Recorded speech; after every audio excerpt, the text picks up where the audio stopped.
Now, the Foreign Office has confirmed that a British charity worker kidnapped in Nigeria has been killed, while 3 others have been released. Let's get more on that now. We can talk to Olivier Guité. He's an international security and geopolitical risk consultant who's advised NATO, the EU and Europol in the past. A very good evening to you. Thank you for joining us this evening.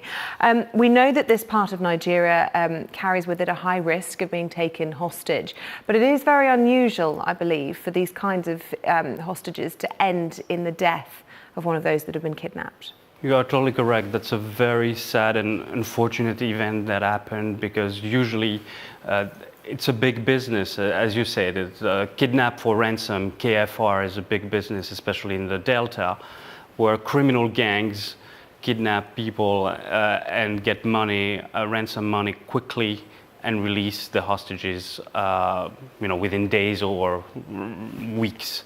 So in this case, unfortunately, something must have gone really awry in terms of the handling of the situation. We also know that there's more and more tensions between some of the separatist groups that want independence from Nigeria in the Delta that had a truce with the government of Buhari, but that truce stopped on Friday, where they announced that they would start sabotaging oil facilities because it's a region where oil expats are located as well. It's really interesting that you say often these are targeted in KFRs, kidnap for ransom, even though these 4 Christian medical workers were actually British, and we have a policy in this country of not paying those ransoms, and that message doesn't appear to have got through to the hostage takers.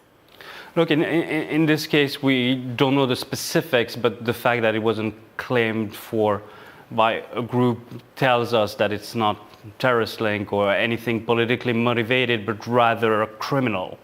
And when you go down to the root of the issue, some criminal gangs might not be aware of the UK's policy of paying or not paying for, while another group like Boko Haram would know about this, for instance. And whilst you're saying that deaths in these kinds of incidents are actually quite rare, we have seen an increase in violence, which some people are saying is about trying to give a message to Western governments. What's the message?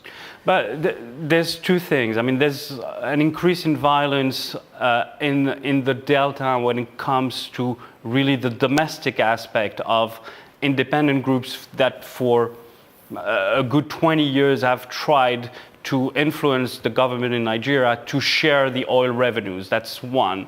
And then the increase of terrorism that we've seen in Nigeria, with Boko Haram being even more active than before. So you have those 2 tracks at the same time that are happening. What I'm really concerned about is potentially Boko Haram getting into the KFR business, which would be dramatic. Okay, really good to talk to you, Olivier Guité. Thanks so much for your time. Welcome.